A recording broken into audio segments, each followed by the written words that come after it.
देखिए साहब, एक माँ के बेटे और बहू में धरती आसमान का फर्क होता है। और जिन घरों में ऐसी बहू हो उन घर में कलेश ना हो, ऐसा तो हो ही नहीं सकता है। देखिए, एक बहू की वजह से किसी की माँ को ऐसा कदम उठाना पड़ा और ना जाने ऐसी कितनी माताओं को ऐसा कदम उठाना पड़ता है। पहले ये वीडियो देखिए, बात अगर सही हो तो कमेंट में जरूर बता देना।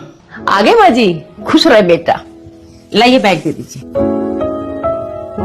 चाय बना दूं माँ जी? नहीं बेटा, मुझे आराम करना है। मेरा कमरा दिखा दे, मैं बहुत थक गई हूँ। ये कमरा है इतना गंदा, और इसमें एसी भी नहीं है।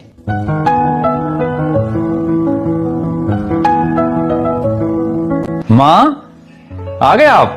जी कह रहे बेटा। माँ, आप यहाँ क्यों लेटे हो? कमरे में क्यों नहीं गए? उस कमरे की हालत देखी है, माँ कोई कैसे रही? तो माँ, आप हमारे कमरे में लेट जाते। ये तो इसे समझना चाहिए ना।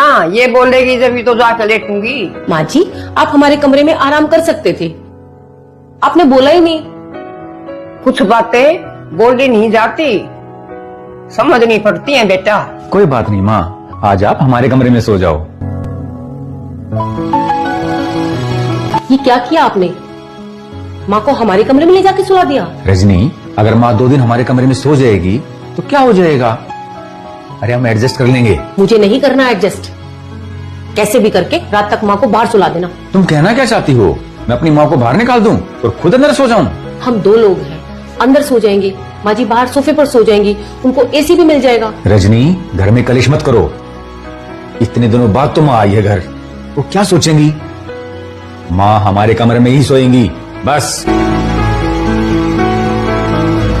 माँ, आप कहाँ जा रहे हो?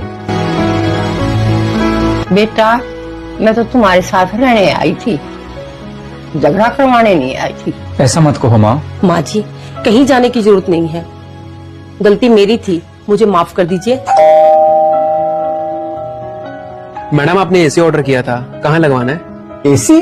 हाँ, मुझे लगा एसी की वजह से सब कुछ हो रहा है, तो क्यों ना एक एसी ही लगवा लिया जाए। अब कमरा भी ठंडा रहेगा और रिश्ते भी। देखा माँ, इतनी भी बुरी नहीं है आपकी बहू। भगवान हर घर में ऐसे बहू दे।